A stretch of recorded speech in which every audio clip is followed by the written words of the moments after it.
Good morning friends. હું તાળા વિદ્યા મંદિર હાઈસ્કૂલમાંથી મિનેશ રાણા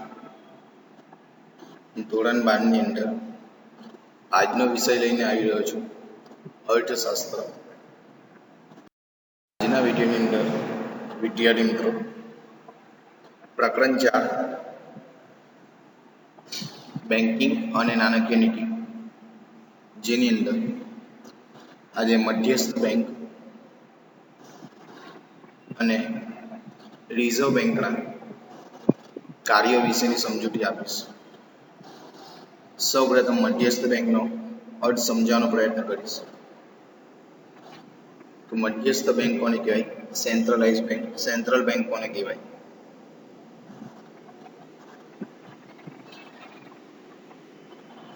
તો વિદ્યાર્થી મિત્રો, અહીં મધ્યસ્થ બેંકની વ્યાખ્યા આપે છે.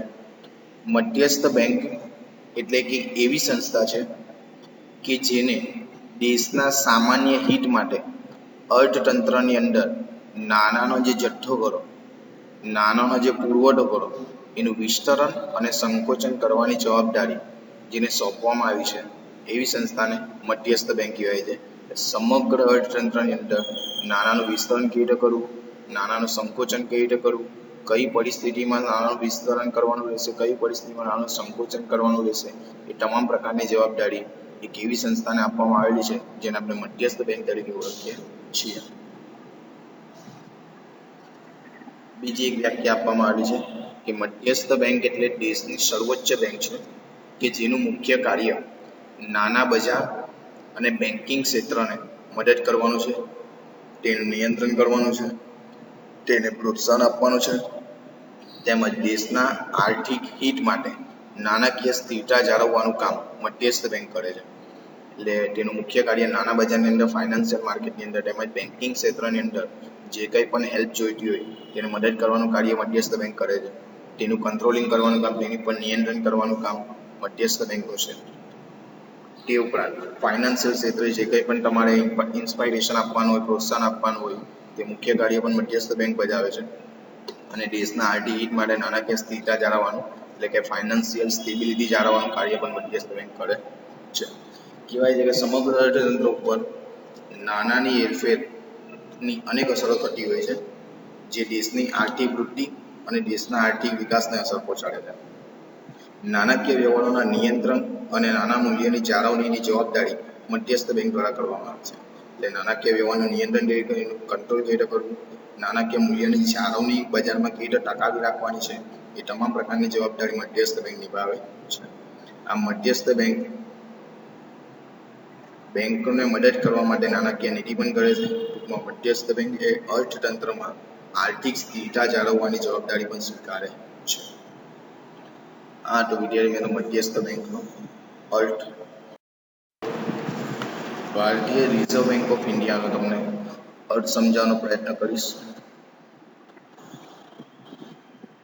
તો વિદ્યાર્થી મિત્રો, ભારતીય રિઝર્વ બેંક છે જે આપણા માટે મધ્યસ્થ બેંક તરીકેની ફરજ બજાવે છે તે ભારતીય દેશના અર્થતંત્ર માટે.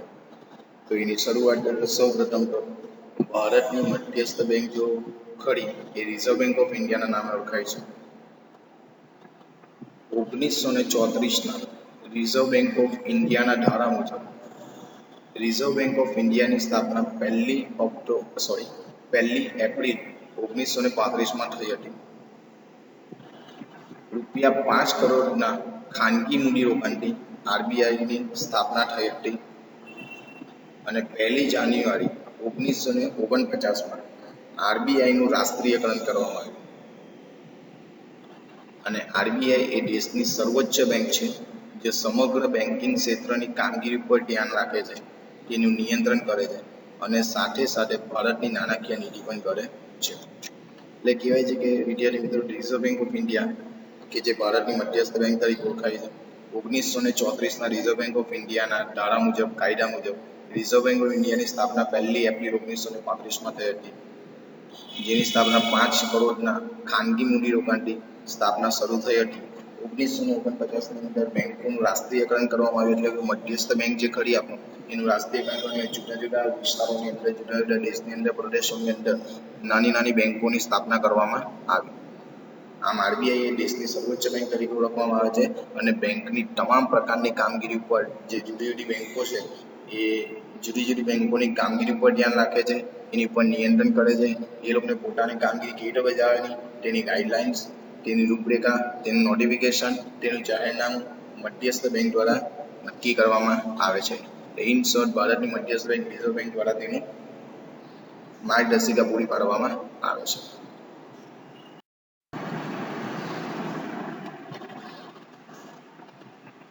आज मैं आपको आरबीआई के बारे में बेसिक इन्फॉर्मेशन दूंगी। आरबीआई यानी कि रिजर्व बैंक ऑफ इंडिया, जिसे सेंट्रल बैंक ऑफ इंडिया भी कहते हैं, इसका एस्टैब्लिशमेंट 1 अप्रैल 1935 को किया गया था। इसका establishment reserve bank of India act 1934 के अंतर्गत किया गया। इसे 1926 में आए हिल्टन यंग कमीशन, जिसे the royal commission on Indian currency and finance भी कहते हैं, की रिकमेंडेशन के बेसिस पर इस्टेब्लिश किया गया। क्या आप जानते हैं आरबीआई के first governor sir Osborne Smith थे, जो कि 1935 से 1937 तक रहे, लेकिन पहले इंडियन गवर्नर सीडी देशमुख थे, जो कि 1943 से 1949 तक रहे। एक और इंटरेस्टिंग फैक्ट मैं आपको बताती हूँ कि मनमोहन सिंह ही ऐसे प्राइम मिनिस्टर हैं जो कि आरबीआई के गवर्नर भी रह चुके हैं। आरबीआई का करंट हेडक्वार्टर मुंबई में स्थित है। 1937 से पहले आरबीआई का हेडक्वार्टर कोलकाता में स्थित था, जिसे 1937 में मुंबई मूव कर दिया गया। आपने आरबीआई का लोगो देखा होगा, जिस पर एक टाइगर और एक पाम ट्री का सिंबल होता है। आरबीआई का यह लोगो ईस्ट इंडिया कंपनी के डबल मोहर से इंस्पायर्ड है। आरबीआई को 1 अप्रैल 1935 को प्राइवेट एंटिटी की तरह स्टैब्लिश किया गया था, लेकिन अब यह गवर्नमेंट एंटिटी है, क्योंकि 1949 में इसका as a central bank nationalisation कर दिया गया। आरबीआई का फाइनेंशियल ईयर 1 जुलाई से 30 जून तक होता है। क्या आपको पता है कि आरबीआई केवल करेंसी नोट्स ही प्रिंट करती है? कॉइन्स के मिंटिंग का काम गवर्नमेंट ऑफ इंडिया करती है। पहली महिला जो कि आरबीआई की डिप्यूटी गवर्नर बनी, उनका नाम है के.जे. उदेशी, जिन्हें 2003 में अपॉइंट किया गया था। आरबीआई में सेकंड क्लास एम्प्लॉयज़ नहीं हैं। इसमें केवल क्लास 1, क्लास 3 और क्लास 4 एम्प्लॉयज़ ही हैं। आरबीआई के मुंबई हेडक्वार्टर के अलावा इंडिया में 29 ऑफिसेज भी हैं, जो कि मोस्टली राज्यों की राजधानी में स्थित हैं। आरबीआई का एक मॉनेटरी म्यूजियम भी है, जो कि मुंबई हेड ऑफिस की प्रीमाइस में स्थित है। रिजर्व बैंक के affairs central board of directors के द्वारा गवर्न किए जाते हैं, और इस बोर्ड का अपॉइंटमेंट गवर्नमेंट ऑफ इंडिया करती है, जिनका कार्यकाल 4 वर्ष के लिए होता है। आरबीआई में ऑफिशियल डायरेक्टर्स और नॉन ऑफिशियल डायरेक्टर्स होते हैं। ऑफिशियल डायरेक्टर्स जो कि फुल टाइम के लिए अपॉइंट किए जाते हैं, जिनमें एक गवर्नर और मैक्सिमम 4 डिप्यूटी गवर्नर्स होते हैं। नॉन ऑफिशियल डायरेक्टर्स में 10 डायरेक्टर्स जो कि डिफरेंट फील्ड से होते हैं और 2 गवर्नमेंट ऑफिशियल होते हैं। इसके अतिरिक्त 4 डायरेक्टर्स और होते हैं, जिन्हें 4 लोकल बोर्ड से अपॉइंट किया जाता है, यानी कि मुंबई, कैलकाटा, चेन्नई और न्यू दिल्ली स्थित आरबीआई के 4 लोकल बोर्ड से एक डायरेक्टर को अपॉइंट किया जाता है। आरबीआई विषे विस्तृत माहिती मेळव्या पछी विद्यार्थी मित्रों, हवे रिजर्व बैंक ऑफ इंडियाना नाणाकीय कार्यों विषे चर्चा करीशुं।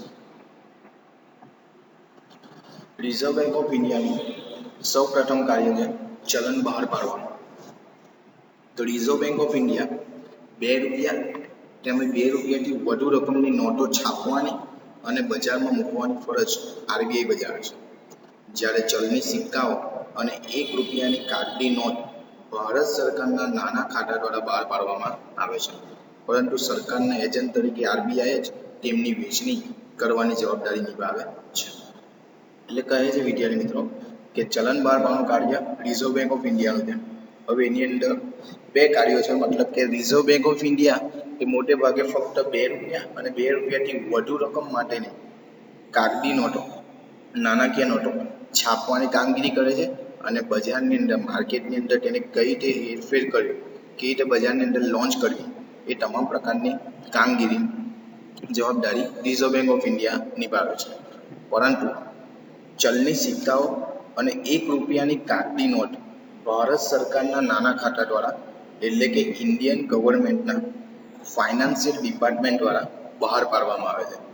પરંતુ સરકારના એજન્ટ તરીકે રિઝર્વ બેંક ઓફ ઇન્ડિયા છે એ ચલણી સિક્કાઓ અને કાગળી નોટનો વેચવાની કામગીરી પણ રિઝર્વ બેંક ઓફ ઇન્ડિયા જ સંભાળે છે.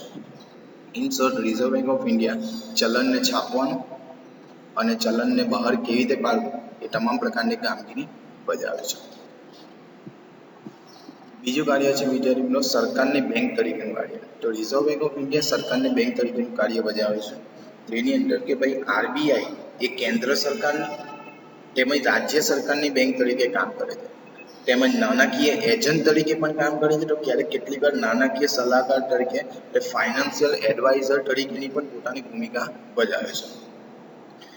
એજન્ટ તરીકે સરકારના બોન્ડનું કામ, સરકારના ખાતાઓ છે, ચલણી સિક્કાઓ છે, 1 રૂપિયાની નોટ છે વગેરેનો વહીવટ કરે અને સરકારને ધિરાણ પણ પૂરું પાડે છે. એટલે આરબીઆઈ સરકારની બેંક તરીકેનું કાર્ય કરે છે. કેન્દ્ર સરકારના જે કોઈ કામો હોય, રાજ્ય સરકારના બેંકોના કોઈ કામો હોય, તેમજ નાણાકીય એજન્ટ તરીકે ફાઇનાન્શિયલ કે એજન્ટ તરીકે પોતાની ભૂમિકા ભજવે છે. ક્યારેક નાણાકીય પરિસ્થિતિની બાબતમાં કોઈ ઉલઝન હોય, મૂંઝવણ હોય, કોઈ પ્રશ્ન હોય, તો કોઈ સમસ્યા હોય, એમાં નાણાકીય સલાહકાર તરીકે પણ પોતાની ભૂમિકા ભજવે છે. એજન્ટ તરીકે તે સરકારના જે કંઈ પણ બોન્ડ હોય, સરકારના જે અકાઉન્ટ્સ હોય, અલગ અલગ ખાતા છે, ચલણી સિક્કાઓ છે, રૂપિયાની નોટો છે, જે બજારમાં હેરફેર કેવી રીતે કરવી, એને બજારમાં કેવી રીતે માર્કેટમાં હરતા ફરતા કરવા, એ તમામ પ્રકારની કામગીરી અને માર્ગદર્શિકા રિઝર્વ બેંક ઓફ ઇન્ડિયા પૂરી પાડે છે. તે ઉપરાંત સરકારને જરૂર હોય તો એ માટે જરૂરી નાણાંનું ધિરાણ પણ પૂરું પાડે છે. ત્રીજો પોઈન્ટ છે વિદ્યાર્થી મિત્રો, બેંકોની બેંક તરીકે અને બેંકોના અંતિમ સહાયક તરીકેનું કાર્ય પણ રિઝર્વ બેંક ઓફ ઇન્ડિયા બજાવે છે. તેની અંદર આપણે વાત કરીશું કે આરબીઆઈ એ ભારતની બધી જ શિડ્યુલ બેંકોની બેંક તરીકે કામ કરે છે અને નિયમનકાર તરીકે કામ કરે છે. એટલે આરબીઆઈ એ ભારતમાં જેટલી જગ્યા પર, જેટલા પણ પ્રદેશોમાં, જેટલા પણ ગામડાઓની ભારત દેશની ટેરેટરીની અંદર જેટલી પણ બેંકો છે એ તમામ બેંકોની બેંક તરીકે કામગીરી કરે છે અને તેનું કંટ્રોલ એટલે એની કામગીરી અને તેની કામગીરી પર નિયમન કરવાનું કાર્ય પણ રિઝર્વ બેંક ઓફ ઇન્ડિયા સંભાળે છે. તે બેંકોની રોકડ અનામતનું સંચાલન કરે છે. એટલે રિઝર્વ બેંક ઓફ ઇન્ડિયા એ દરેક બેંકે પોતાના બેંકની અંદર કેટલી રોકડ અનામત જાળવી રાખવાની એની માર્ગદર્શિકા પર રિઝર્વ બેંક ઓફ ઇન્ડિયા પૂરી પાડે છે. વેપારી બેંકોની ધિરાણ અંગેની નીતિની દિશા પણ રિઝર્વ બેંક ઓફ ઇન્ડિયા નક્કી કરે છે. વેપારી બેંક, મર્ચન્ટ બેંકો એટલે મર્ચન્ટ બેંકો જે ખરી વેપારી બેંકો, એ વેપારી બેંકોએ પોતાનું ધિરાણ કેવી રીતે કરવું, કેટલી માત્રામાં કરવું, એ તમામ પ્રકારની જે પોલિસી છે એ પોલિસીની દિશા નક્કી કરવાનું એટલે એની ગાઈડલાઈન આપવાનું કામ પણ રિઝર્વ બેંક ઓફ ઇન્ડિયા કરે છે. તે ઉપરાંત વેપારી બેંકોએ પોતાના વ્યાજના દર કેટલા રાખવાના છે, ક્યારે વધારી શકાય છે, ક્યારે ઘટાડી શકાય છે, તમામ પ્રકારની માર્ગદર્શિકા રિઝર્વ બેંક ઓફ ઇન્ડિયા પૂરી પાડે છે. કોઈ પણ શિડ્યુલ બેંકની નાણાકીય કટોકટીના સમયે તે અંતિમ સહાયક તરીકેની જવાબદારી નિભાવે છે. કોઈ પણ શિડ્યુલ બેંકને કોઈ નાણાકીય કટોકટીનો પ્રશ્ન ઉપસ્થિત થયો હોય અથવા તો રૂપિયાની જરૂરિયાત ઉપસ્થિત થઈ હોય, પૈસાની લેવડ દેવડનો પ્રશ્ન ઉપસ્થિત થયો હોય અને નાણાકીય કટોકટી સર્જાઈ હોય, ત્યારે અંતિમ સહાયક તરીકે રિઝર્વ બેંક ઓફ ઇન્ડિયા તેને મદદ પૂરી પાડે છે. ચોથો પોઈન્ટ છે વિદ્યાર્થી મિત્રો, શાખ નિયમનની કામગીરી. એટલે નાણાકીય નીતિના વિવિધ સાધનોની મદદ વડે આરબીઆઈ એ વેપારી બેંકોની શાખ સર્જનની પ્રવૃત્તિ તેમજ નાણાંના પુરવઠાનું નિયમન કરે છે. એટલે વેપારી બેંકો મોટે ભાગે પોતાની શાખ સર્જનની પ્રક્રિયા કરતી હોય છે. એ શાખ સર્જનની પ્રક્રિયા કેટલી માત્રામાં કરવાની છે, કેવી રીતે કરવાની છે, કઈ મેથોડથી કરવાની કે જેને કારણે વધારે ને વધારે શાખ સર્જન કરી શકે, એ માટેની તમામ રૂપરેખા, એ માટેની તમામ માર્ગદર્શિકા રિઝર્વ બેંક ઓફ ઇન્ડિયા દ્વારા પૂરી પાડવામાં આવે છે કે જેને કારણે રિઝર્વ બેંક ઓફ ઇન્ડિયાએ તમામ અર્થતંત્રની જેટલી પણ બેંકો છે એ તમામ બેંકોની શાખ નિયમનની કામગીરી એટલે શાખ સર્જનની કામગીરી પર નિયમન રાખવાની કામગીરી રિઝર્વ બેંક ઓફ ઇન્ડિયાના હાથમાં છે. અને છેલ્લો પોઈન્ટ છે વિદ્યાર્થી મિત્રો, વિદેશી હુંડિયામણની જાળવણીનું કાર્ય. કહેવાય છે કે જ્યારે વિદેશી હુંડિયામણનો દર કાયદાકીય રીતે સ્થિર રાખવામાં આવ્યો હોય, એટલે કે લોફુલી રીતે જ્યારે સ્ટેબલ હોય, વિદેશી હુંડિયામણનો દરમાં કોઈ વધારો ઘટાડો થતો નહીં હોય, કોઈ ઉપર નીચે થતું નહીં હોય, ત્યારે આરબીઆઈનો હુંડિયામણનો દર એટલે આરબીઆઈ એ આ વિદેશી હુંડિયામણનો દર નક્કી કરે છે. પરંતુ ક્યારેક પરિસ્થિતિ એવી ઉપસ્થિત થઈ હોય કે જ્યારે વિદેશી ઊંડિયામણનો દર કરવા માટે એવી પરિસ્થિતિ ઉપસ્થિત થઈ હોય કે જે બજારમાં માંગ અને બજારમાં પુરવઠો કેટલો છે એને આધારે વિદેશી ઊંડિયામણનો દર નક્કી કરવાની પરિસ્થિતિ ઉપસ્થિત થઈ હોય ત્યારે આરબીઆઈ એ ભારતમાં પોતાના રૂપિયાનું ચલણ જાળવી રાખવા માટે, ભારતના રૂપિયાનું મૂલ્ય જાળવી રાખવા માટે વિદેશી ઊંડિયામણની ક્યાં તો ખરીદી કરે છે કાં તો વેચાણ કરે છે. વિદેશી ઊંડિયામણની ખરીદી અને વેચાણ કરીને ભારતીય રૂપિયાને સ્ટેબલ રાખે છે, ભારતીય રૂપિયાને જાળવી રાખવાનો પ્રયત્ન કરે છે. આમ આરબીઆઈ એ ભારતના ચલણનું મૂલ્ય અન્ય દેશોના ચલણની સામે જાળવી રાખવાની કામગીરી બજાવે છે. એટલે આરબીઆઈ એક મહત્વની ભૂમિકા એવી ભજવે કે ભારતનો રૂપિયો ગબડી ન જવો જોઈએ અથવા તો ભારતના રૂપિયાનું અવમૂલ્યન ન થવું જોઈએ, ભારતના રૂપિયાનું મૂલ્ય ઘટી ન જવું જોઈએ. એ રીતે ભારતનો જે કંઈ પણ રૂપિયો છે એને જાળવી રાખવા માટે, એના મૂલ્યને જાળવી રાખવા માટે વિદેશી ઊંડિયામણને જે કંઈ પણ ખરું તેની ખરીદી અને વેચાણ કરીને ભારતીય રૂપિયાનું મૂલ્ય જાળવી રાખવાનો પ્રયત્ન કરે છે. આમ આરબીઆઈ એ ભારતના વિદેશી ઊંડિયામણના જથ્થાની ચકાસણી કરે છે, એને જથ્થાને સાચવણી કરે છે. આમ ભારતમાં આવતી વિદેશી મૂડી એ ભારતની બહાર જતી વિદેશી મૂડી ઉપર ધ્યાન, દેખરેખ અને નિયંત્રણ પણ રાખે છે.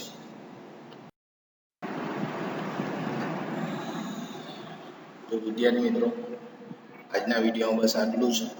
ઘરકામ માટે તમારે ભારતીય રિઝર્વ બેંકનો અર્થ આપવાનો રહેશે, એટલે અર્થ લખવાનો રહેશે અને તેના નાણાકીય કાર્યોની સવિસ્તાર ચર્ચા કરીને તમારે ઘરકામ કરવાનું રહેશે. Thank you so much.